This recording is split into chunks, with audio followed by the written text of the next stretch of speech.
नमस्ते, दी ललन टॉप देख रहे हैं आप दोस्तों। मेरा नाम शिनाली है।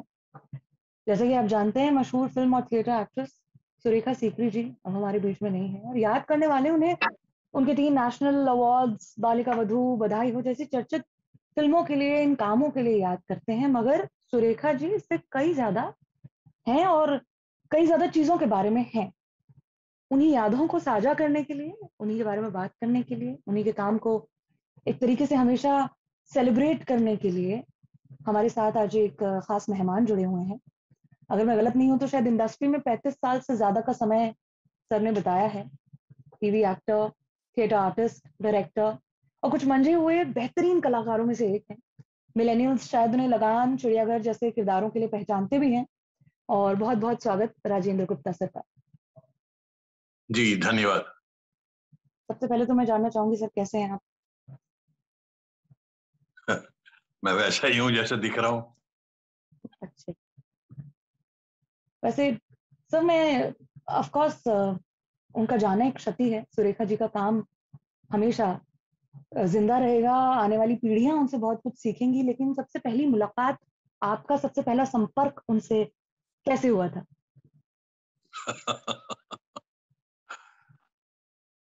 मैंने एनएसडी ज्वाइन किया था और वो ऑलरेडी रेपर्टरी में थी। मुझसे 4 साल सीनियर थी, तो हम तो एनएसडी आए और उनसे मुलाकात हुई अपने सीनियर के तौर पर।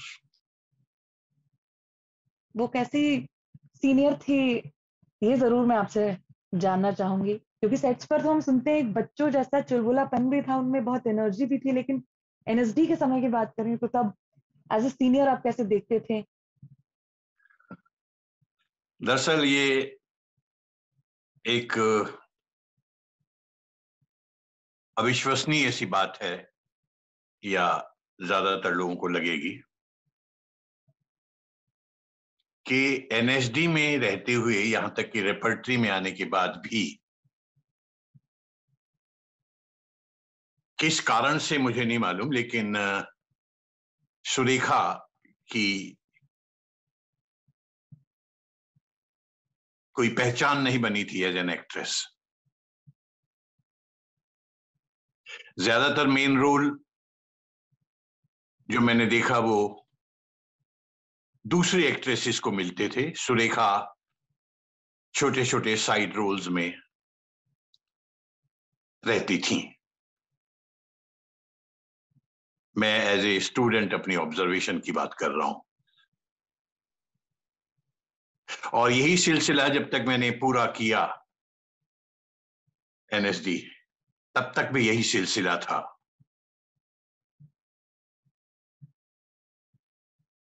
लास्ट के 1-2 साल जब मैंने एनएसडी पास किया, उस समय शायद वो रेपर्टरी भी छोड़ गई थी, रेपर्टरी में नहीं थी।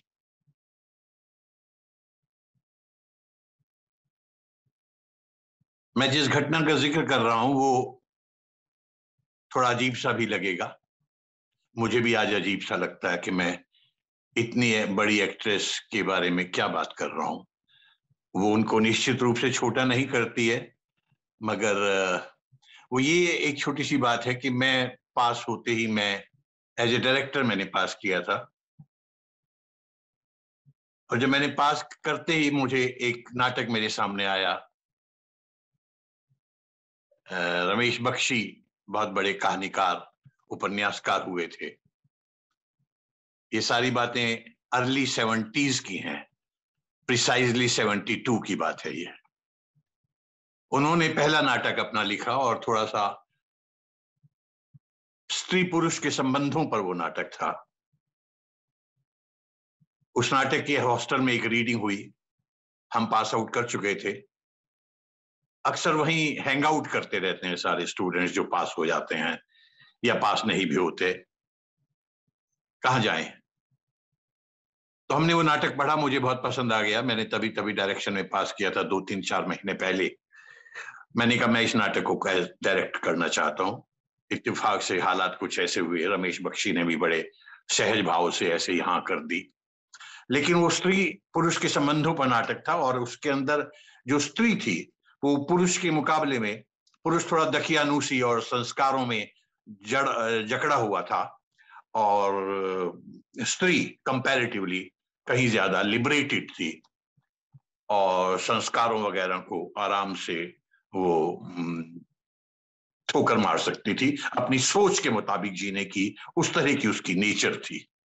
बहुत इंडिपेंडेंट ख्यालात की वो पात्र था।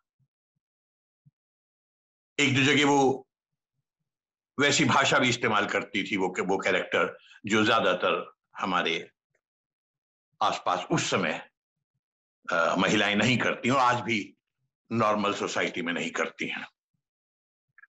एक दो शब्दों का ऐसा इस्तेमाल था मगर वो कैरेक्टर के साथ जा रहा था, उसको हम निकाल नहीं सकते थे और बेमानी हो जाता अगर उसको हम निकाल देते तो।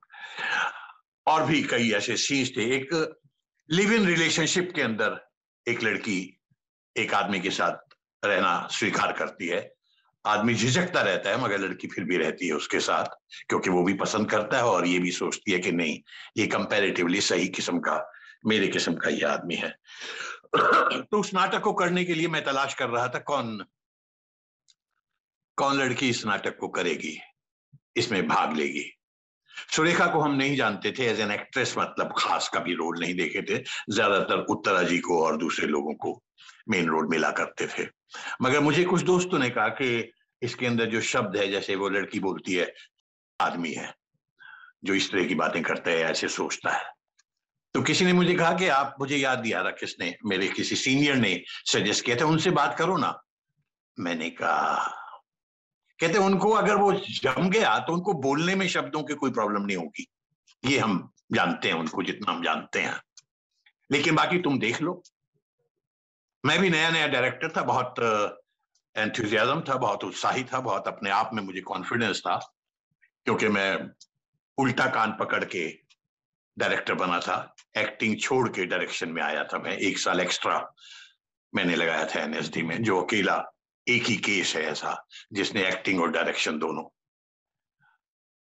मैं उनके पास चला गया, उनसे बात की मैंने फोन पर या फिर मिलकर मैंने कहानी सुनाई, कहानी क्या, नाटक ही सुना दिया कि ये नाटक है, मैं करना चाहता हूँ और आपसे मेन रोल करवाना चाहते हैं। वो भी तैयार हो गई, वो तैयार होगी, नाटक हुआ, नाटक बहुत बहुत हिट हो गया, बहुत ही, क्योंकि उस समय के हिसाब से बहुत बोल्ड, एक अलग सा नाटक था, और अदरवाइज भी बहुत दिल्ली के मंच पर बहुत ज्यादा कामयाब नाटक हुआ। मेरा भी पहला ही नाटक था, 72 की बात है। तो सुरेखा सीकरी मगर उस नाटक को जैसे ही वो रिलीज हुआ और 50-60 शो, जो बहुत कम उस जमाने में ऐसा होता, ओवरनाइट स्टार दिल्ली स्टेज की बन गई और सब लोगों के सामने ये सुरेखा सुरेखा सुरेखा, ये तो कभी, लेकिन कभी एनएसडी में रहते हुए तो इन्होंने कभी, तो मैं आज इसको ऐसे देखता हूं कि वो जब तक मौका ना किसी को मिले, कई लोग खुद ब खुद बहुत दिखावा नहीं होता उनमें, तो उसकी टैलेंट उसके सामने तभी आती है जब उसको मौका मिलता है, मुझे लगता है। यहां पहली बार सुरेखा को एक ऐसा मौका मिला था जो बहुत ही, मतलब पूरा नाटक ही स्त्री के इर्द गिर्द है बेसिकली वो, तो बहुत पसंद भी किया गया। और उनके अंदर भी होता क्या है, जैसे हमको कामयाबी मिलती है या रिकॉग्निशन मिलती है, हम उतने ही कॉन्फिडेंस हमारे अंदर और हमारी टैलेंट और ज्यादा बाहर खुल के आने लगती है, क्योंकि हमें कॉन्फिडेंस भी हमारे बढ़ता है जैसे जैसे हमें रिकॉग्निशन मिलती है। तो इस तरह से, मतलब मेरा कहना यह था कि सुरेखा, आपने पूछा एनएसडी में कैसी थी या कैसे, तो ये हमारी मुलाकात थी, ये हमारी असली मुलाकात थी। धीरे धीरे दोस्ती भी हुई, फिर हम लोगों ने मिलके एक प्ले डायरेक्ट भी किया, एक polytechnic, women's polytechnic south extension में होता था उस जमाने में। तो इस तरह से काफी लंबा वो नाटक करते रहे। उसके हमने चंडीगढ़, दिल्ली, कुरुक्षेत्र, बहुत जगह हमने, उसके याद नहीं आ रहा, बहुत पुरानी बातें हैं, तो बहुत शोज भी किए। तो वी वर दोज डेज, वो एक साल स्पेशली 72, 73, 74 तक हम लोग काफी क्लोज रहे, मतलब इकट्ठे कलीग की तरह काम करते रहे। इस तरह से हमारा संबंध, ये मेरा इनिशियल मतलब उनके साथ। और उसके बाद फिर Surekha never looked back. Surekha को फिर और एक से एक एनएसडी में रेपर्टरी में जो शोज हुए, जो प्लेज हुए, बड़ा मेजर पहला जो मलकाजी साहब ने डायरेक्ट किया था, लुक बैक इन एंगर, बहुत कमाल का उन्होंने रोल किया था। और फिर लगातार मैं बीच बीच में दिल्ली से बाहर बहुत फ्रीलांसिंग बहुत करता था, मैं जाता रहता था, तो मुझे बहुत ज्यादा उस बीच उनके बहुत ज्यादा वो काम देखने का या उनके साथ काम करने का मौका नहीं मिला। लेकिन लगातार उन्होंने एक से बढ़कर एक, हर बार अपने आप को ही बेहतर करना, हर बार अपना ही रिकॉर्ड तोड़ते चले जाना। यहां तक कि मतलब मुझे आज मैं याद करूं तो मुझे नहीं लगता कोई भी एक्ट्रेस, मान लीजिए वो यहां है तो बाकी सब एक्ट्रेस जो है वो यहां ना होकर के शायद यहां है कहीं। मतलब वो जिस वजह से एक्सेल करती जाती रही अपने रोल में। और आज भी मुझे हिंदुस्तान की शायद इतनी अच्छी एक्ट्रेस मैंने हिंदुस्तान में अभी तक नहीं देखी, मेरी अपनी जो थोड़ी बहुत समझ है, क्योंकि वो जिस न्यूआंसेस के साथ वो काम करती हैं, कभी हमने देखा ही नहीं, सोचा ही नहीं किसी एक्ट्रेस को काम करते हुए, अभी तक तो नहीं, कल्पना से बाहर है मेरे तो कम से कम। हम लोग थिएटर में काम करते करते अक्सर हमें लगता था कि थिएटर मौका देता है अच्छे रोल करने का, एक्टर को उभारने का मौका देता है। सिनेमा और फिल्में उतना नहीं देती, क्योंकि वहां चीजों को स्टॉक कैरेक्टर के रूप में बहुत डिटेलिंग नहीं होती है। लेकिन मैंने देखा जब वो सिनेमा में भी आ गई, जब वो सीरियल्स भी करने लगी, लोग सीरियल को बड़ी सिनेमा वाले और बहुत हे दृष्टि से देखा जाता है, मगर आप सीरियल के परफॉर्मेंस को उनको देखिए, परफॉर्मेंस का एक्चुअली उससे कोई ताल्लुक नहीं है, माध्यम कौन सा है, मुझे ऐसा लगता है। वो पार एक्सीलेंट, अपने ही रिकॉर्ड्स को लगातार तोड़ते जाना, नए नए अंदाज ढूंढना कैरेक्टर के, और किस सोशल बैकग्राउंड को वो आया है, वहां उनकी फिजिकल, उनकी बॉडी लाइन क्या होती है, और वो कैसे हाथ मुंह उनके कैसे चलते हैं, हाथ कैसे चलता है, खड़े होने का अंदाज क्या होता है, कपड़ों के साथ अपने अपने कपड़ों को कैसे इस्तेमाल करते हैं, वो उन्होंने इतनी ऑब्जर्वेशन कुछ कमाल की रही, उनकी रही, जिस तरह से उन्होंने हर कैरेक्टर को, और फिर concentration is beyond human imagination almost. एक आदमी अकेले जो मुझे नजर आते हैं जिनमें वो कंसंट्रेशन है, वो नसीरुद्दीन शाह है, हमारे ही कलीग एनएसडी के, मुझसे 1 साल जूनियर थे। उसके अलावा मुझे तो कहीं कुछ नजर ही नहीं आता एक्टिंग के जिस मयार को, मतलब दुनिया की बेहतरीन एक्ट्रेसेस से आप उनको, उनमें से किसी से भी, जिनको चाहे वो मेरिल स्ट्रीप है, चाहे जो भी है। तो आपने 72 के जिस नाटक का जिक्र किया, उसका नाम हमारे दर्शकों को आप बताना चाहेंगे? उस नाटक का नाम, उसका नाम था देवयानी का कहना है। बालिका वधू की ही शूट की बात करूं या मेकिंग की बात करूं, तो कुछ किस्से आप हमारे साथ साझा करना चाहेंगे, शेयर करना चाहेंगे? आपने कहा आमने सामने वाले आपके काफी सारे सीन्स थे, तो एक अदाकारा, एक आर्टिस्ट के तौर पर उसके साथ ही थे सारी। हाँ। तो जब एक अदाकारा, एक आर्टिस्ट के तौर पर आप किसी को सराहते हैं, उन्हें देखते हैं, तो उनकी बहुत सारी छोटी छोटी चीजें नोटिस में आती हैं। किस तरह से वो सेट्स पर रहती थी? क्या ऑफ द सेट भी आपकी बातचीत चलती थी, या फिर कुछ ऐसे टॉपिक जिस पर बात करना सबसे ज्यादा पसंद है? हमारे तो, मैंने बताया, हमारे तो संबंध ही 40 साल से थे, है ना। तो ऐसा कुछ मेरे साथ तो, बट इतना निश्चित है, मैंने देखा कि वो इतनी वो अपने आप को डाइवर्ट नहीं करना चाहती थी। सपोज सेट पे आई है, आज उनको एक काम करना है, उसमें उनको सीन दे दिए गए हैं, और उनको पता है इस समय अब हम इस सीन के लिए हमें तैयार करना है, और उस सीन की अब रिहर्सल्स होंगी, और उसके बाद परफॉर्मेंस होगी, शॉट किए जाएंगे। तो वो बहुत इधर उधर अपना टाइम वेस्ट नहीं करती थी, फालतू की बातें नहीं करती थी किसी के साथ। अपने कमरे में रहेंगी, अपने मेकअप रूम में, और कंसंट्रेट करेंगी उसके ऊपर। ऐसा नहीं है कि अदरवाइज जब आप सेट पे मिलेंगे या शॉट के दौरान ही कि वो बड़ी रूड होंगे या आपसे बात नहीं करेंगी, सब कुछ है, but only to that extent कि उनकी अपनी फोकस इतना भी हिले नहीं। वो मैंने इसलिए कहा ना, जो कॉन्सेंट्रेशन सुरेखा का मैंने देखा, ऑलमोस्ट मेरे लिए व्यक्तिगत रूप से, मतलब मैं तो कल्पना कैसा मैं कब कर सकता हूं इतना कॉन्सेंट्रेट।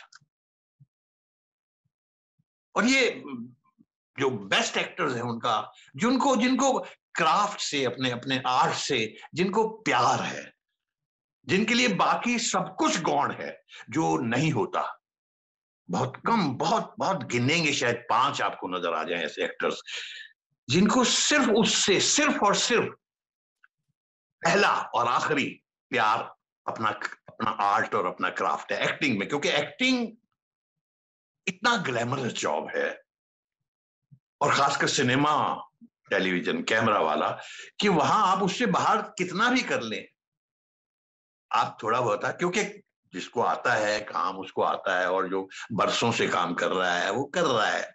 बहुत ज्यादा ना तो लिखे जाते उस तरह से कैरेक्टर्स, बहुत साइकोलॉजिकल तरीके से, बहुत डिटेलिंग उनकी हो, और ना ही एक्टर को जरूरत है, अगर वो बहुत बड़ा स्टार बन गया है और एक्लेम्ड ग्रेट एक्टर है। बट ये एक ऐसी एक्ट्रेस यहाँ पर थी जिनको कोई मतलब नहीं है कितना मेरा नाम है, कितने मुझे अवार्ड मिले हैं, मुझे कितना पैसा मिल रहा है, मेरी कितनी तारीफ हो रही है, मुझे कितना ग्लैमर वर्ल्ड में, उससे कोई मतलब ही नहीं है। जैसे वो सब ठीक है ना, हो रहा होगा यार अपने को काम से।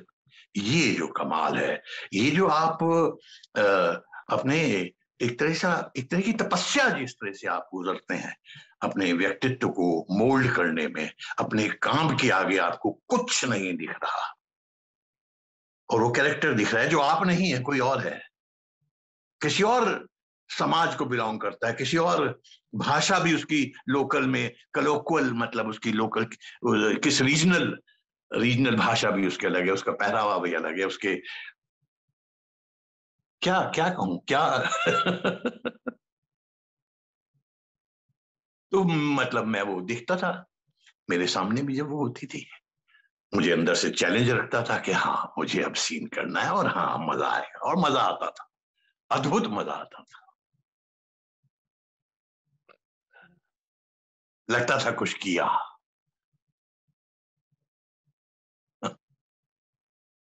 और वो किस तरह से सिचुएशन को जीती थी, सिचुएशन के साथ साथ अपने एक कैरेक्टर स्कीम होती है। आप कहीं भी काम करते हैं, आप घर में भी रहते हैं, तो घर में आपके हर आदमी से अलग अलग संबंध होते हैं, और वो आप सोच कर नहीं जीते उन संबंधों को, वो होते ही हैं, और वो संबंध निर्धारित करते हैं आपकी उनके प्रति किस तरह से आप बात करते हैं, टोन कैसी है, आपके एक्सप्रेशंस क्या हैं, वो आपके संबंध निर्धारित करते हैं। वो उन संबंधों को जीती थी, वो क्रिएट करती थी, जितने भी पात्र हैं कहानी में उनके साथ, और इस तरह से कि आप पता ही ना लगा पाए, जैसे वो रियल है। वो जो है मतलब एकदम एकाकार हो जाना, मास्टर। बहुत शुक्रिया सर, आपने जो बातें मतलब हमारे साथ शेयर करी, वो शायद अभी लिखना पढ़ना, बहुत सारी वेबसाइट्स बहुत कुछ छापेंगी, और बहुत सारे वीडियोस यूट्यूब पर आज हम देख रहे हैं। बहुत दुख की बात है कि उनके जाने के बाद लोग उनके काम के बारे में ज्यादा बात कर रहे हैं, लेकिन शायद जो बातें मैंने आपसे जानी है वो और कोई नहीं बता सकता था। तो बहुत बहुत शुक्रिया हमारे साथ जुड़ने के लिए और ये सब साझा करने के धन्यवाद, लिए। Thank you, and for ever a fan, हम आपके लिए भी यही कहेंगे। And thank you so much sir हमारे थैंक साथ जुड़ने के लिए, बहुत शुक्रिया।